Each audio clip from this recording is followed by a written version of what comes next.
திரு நெடுஞ்செழியன், இப்போ யூஜிசியோடைய அந்த விதிமுறைகள் அது பின்பற்றப்பட்டிருந்தா துணைவேந்தர் நியமிக்கப்பட்டிருக்கலாம் அப்படின்னு சொல்லியிருக்காங்க. இப்போ யூஜிசி விதிகளை கடைபிடிக்கணுமா இல்லை இங்கே இருக்கிற மாநில பல்கலைக்கழகத்தோட சட்டத்தை கடைபிடிக்கணுமா என்பது மற்றொரு கேள்வியாக எழுது.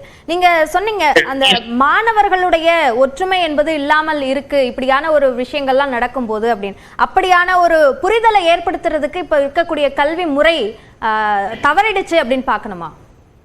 நிச்சயமா. ஏன்னா நீங்க இந்த சோஷியல் மீடியா வந்ததுல நம்ம ஹியூமன் இன்ட்ராக்ஷன் குறைஞ்சிட்டே வருது. ஹியூமன் இன்ட்ராக்ஷன் குறைய குறைய நமளோட ஹெல்த்தியர் ரிலேஷன்ஷிப் இருக்காது. ஏதாவது ஒரு பிரச்சனையை ஷேர் பண்ணி அதுக்கான சொல்யூஷன் வாங்குறது கிடையாது.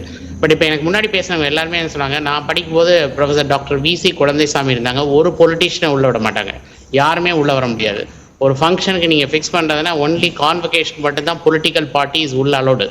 அந்த மாதிரி அந்த இன்ஸ்டிடியூஷன் அவ்வளோ நல்ல ஒரு பேசிக்கலி பெஸ்ட் பர்ஃபார்மன்ஸ் இருந்தது.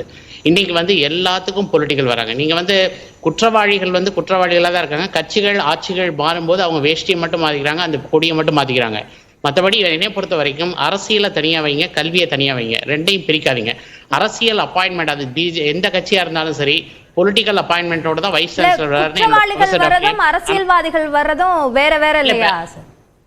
இல்லைப்பா, நீங்கள் குற்றம் நடப்பதற்கு நீங்கள் உங்களுக்கு தெரிஞ்ச குற்றங்கள் இது, தெரியாத குற்றங்கள் எண்ணற்ற குற்றங்கள் இருக்குது. இப்போ நீங்கள் அப்பாயின்மெண்ட் ஆஃப் வைஸ் சான்சலர்லேருந்து அப்பாயின்மெண்ட் ஆஃப் ப்ரொஃபஸர்லேருந்து நீங்கள் டாப் டவுன் கரப்ஷன் வரும்போது, எஜுகேஷன் கரப்ஷன் கடைசியில் எக்ஸாம் ரிஃபார்ம்ஸ்லேருந்து எல்லா வரைக்கும் குவாலிட்டி அஃபெக்ட் ஆகுது.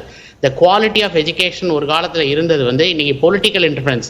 இது apart from all the parties, நான் இந்த பார்ட்டி அந்த பார்ட்டின்னு சொல்ல, எல்லா பொலிட்டிக்கல் பார்ட்டியும் சேர்ந்து கல்வியை பந்தாடுறாங்க. அது ஏன்னா இன்னைக்கு யாரோ சொல்லிட்டாங்க இங்கே தான் பணம் அதிகமாக இருக்குன்னு நினைக்கிறேன்னு. அதனால் எனக்கு குழந்தைங்க எத்தனையோ ஃபேமிலிஸ் கஷ்டப்பட்டு குழந்தைங்க நல்லா இருக்கணுங்கிறதுக்காக, அந்த கல்வி கிடைக்கணுங்கிறதுக்காக எத்தனையோ தியாகங்கள் பண்ணி அந்த குழந்தைங்களை அனுப்புகிறாங்க. நம்மளாம் வாழ்ந்து முடிச்சிட்டோம். இனிமேல் வரக்கூடிய ஜென்ரேஷன் நல்லா இருக்கணும்னா அந்த எஜுகேஷனல் என்வாயன்மெண்ட்டை மாற்றணும். நீங்கள் தயவு செய்து வளர்ந்த நாடுகளை பாருங்கள், கொரியாவை பாருங்கள், சைனாவை பாருங்கள், மற்ற நாடுகளை பாருங்கள். அவங்கெல்லாம் யங் ஜென்ரேஷனை எங்கேயோ கூட்டிகிட்டு போகிறாங்க. அவங்க யங் ஜென்ரேஷனே கிடையாது. நமக்கு நல்ல 50% யங் ஜென்ரேஷன் இருக்குது, நல்ல எஜுகேட்டட் பாப்புலேஷன், படிக்கிறதுக்கு ரெடியாக இருக்காங்க. ஆம்பியன்ஸை கிரியேட் பண்ணுங்கள்.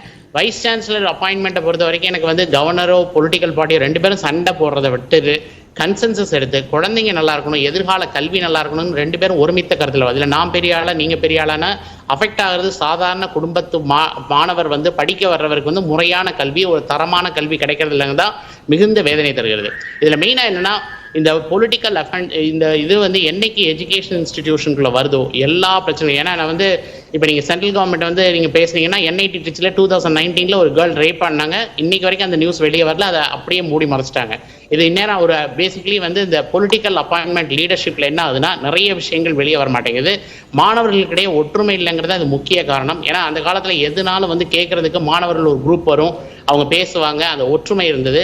அந்த ஒற்றுமை இன்னைக்கு டிசிப்ளின்ங்கிற பேர். ஏன்னா அதான் நான் சொன்னேன், ரேகிங் இருந்தால் மேலே 3 வருஷம் கீழே 3 வருஷம் தெரியும். அதெல்லாம் இப்போ யாரும் பக்கத்து ரூம் பையன் கூட தெரியாது. அந்த அளவுக்கு எல்லாரும் மொபைலில் சிங்க் ஆகுறாங்க. அதனால என்னைய பொறுத்த வரைக்கும் எஜுகேஷனை தயவு செய்து அந்த குவாலிட்டி லெகசியை நீங்கள் கொண்டு போகணும்னா குவாலிட்டியை காம்ப்ரமைஸ் பண்ணாமல் பொலிட்டிக்கல் இன்டர்ஃபரன்ஸ் இல்லாமல் எஜுகேஷன் இருக்கிறது என்னோட தாழ்மையான வேண்டுகோள்.